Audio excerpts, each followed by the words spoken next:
इस केस की कोई टांगे नहीं है।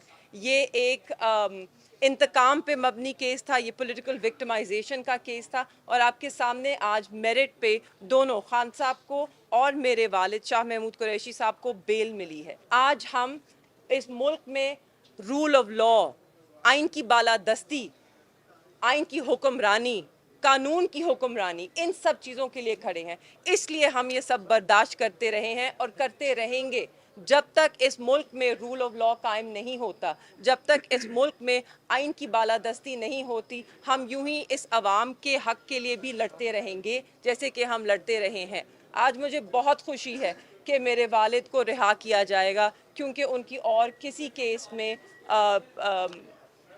कि गिरफ्तारी नहीं है। सबसे पहले मैं पूरी पाकिस्तान की कौम को मुबारकबाद देना चाहती हूँ। आज सिर्फ ये मुझे नहीं लगता कि ये हमारी ज़ाती जीत है, आज पाकिस्तान की जीत हुई है, क्योंकि आज इंसाफ की जीत हुई है। जिस बात की हमें उम्मीद थी, जिस बात का हमें अंदाज़ा था कि जब सुप्रीम कोर्ट में ये केस जाएगा तो वहाँ पर ये सबके सामने आ जाएगा कि इस केस की कोई टांगे नहीं है। ये एक इंतकाम पे मबनी केस था, ये पॉलिटिकल विक्टिमाइजेशन का केस था और आपके सामने आज मेरिट पे दोनों खान साहब को और मेरे वालिद शाह महमूद कुरैशी साहब को बेल मिली है। यही बेल अच्छा होता कि उन्हें सेशंस कोर्ट से मिल जाती, अच्छा होता कि यही बेल उन्हें हाई कोर्ट में मिल जाती, मगर बहुत ही अच्छा हुआ कि आज सुप्रीम कोर्ट ने उन्हें ये बेल ग्रांट की है।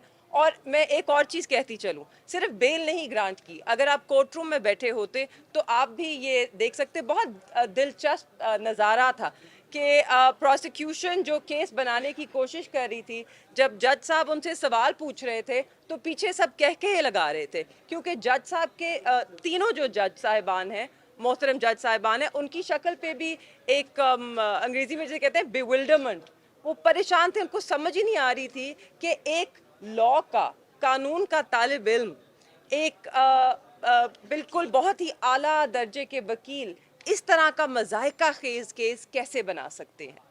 तो आज हमें बहुत खुशी हुई है कि मेरे वालिद को बेल मिली है, खान साहब को भी इस केस में बेल मिली है, जैसे कि वो हकदार थे इसके। अफसोस सिर्फ इसका है कि 4 माह से ज़्यादा उन्होंने जेल में गुजारे। वो बिल्कुल बेकसूर थे और एक बेकसूर आदमी ने 4 महीने से ज़्यादा बहुत ही मुश्किल वक्तों में कैद तन्हाई में ये 4 महीने गुजारे हैं, जिसमें सिर्फ हम जानते हैं कि किन मुश्किलात के बावजूद हमें वहाँ पे एक्सेस मिला, कितनी मुश्किल से हम वहाँ अडियाला जेल के बाहर, मैं, मेरी वालदा, मेरी बहन, रोज़ हफ्ता ब हफ्ता हम वहाँ खड़े रहते थे कि हमें अंदर जाने की इजाज़त दी जाए। वो भी हमने इन्हीं कोर्ट से लड़कर इजाज़त ली। जब हम वहाँ अंदर पहुँचे तो हम ही जानते हैं कि कितना हमें इंतज़ार करना पड़ता था, किन मुश्किल हालात में हमने इस सब का सामना किया है और करते रहेंगे, क्योंकि हम ये सिर्फ अपने लिए नहीं कर रहे।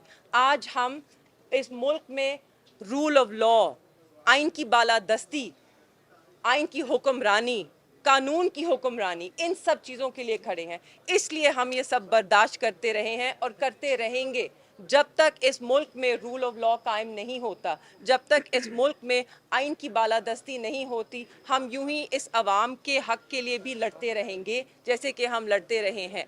आज मुझे बहुत खुशी है कि मेरे वालिद को रिहा किया जाएगा, क्योंकि उनकी और किसी केस में कि गिरफ्तारी नहीं है। तो इंशाल्लाह वो सिर्फ रिहा नहीं हुए, मगर वो इलेक्शंस में भी हिस्सा लेंगे और पाकिस्तान तहरीक इंसाफ की जो कैंपेन है उसको जहां तक हो सका लीड करेंगे। आप सब जानते हैं कि आजकल यहाँ पर जलसे जुलूस का किसी ने पूछा, मगर मैं बताना चाहती हूँ कि पाकिस्तान तहरीक इंसाफ के जो जितने भी लोग हैं, जो उम्मीदवार हैं, जो हिस्सा लेना चाहते हैं, उनके कागजात नामजदगी उनको दिए नहीं जा रहे। अगर मिल जाएं तो जब वो सबमिट करने जाएं तो या आरओ साहब दफ्तर में नहीं है, दफ्तर को ताले लगे हैं, या उनको अंदर तक जाने नहीं दिया जा रहा। हमारे साथ भी यही हुआ है। मेरे वालिद के सेक्रेटरी वो गए थे उनके कागज़ लेने, नॉमिनेशन पेपर्स, उनको अरेस्ट कर लिया गया, एमपीओ ऑर्डर के नीचे बंद कर लिया गया, कागज़ छीन लिए गए। आज हम लाहौर हाई कोर्ट की डिविजनल बेंच में गए हैं कि हमें किसी भी रुकावट के बगैर ये कागज़ दर्ज करने दिए जाएं, और मुझे उम्मीद है कि पाकिस्तान तहरीक इंसाफ के हर उम्मीदवार को ये हक मिलेगा। बहुत शुक्रिया। बाखबर रहिए हर जगह हर वक्त बर वक्त। अभी सुनो न्यूज का यूट्यूब चैनल सब्सक्राइब करें और बेल आइकन पर क्लिक करें और जानिए मुल्की और गैर मुल्की हालात व वाक़यात यकीन के साथ।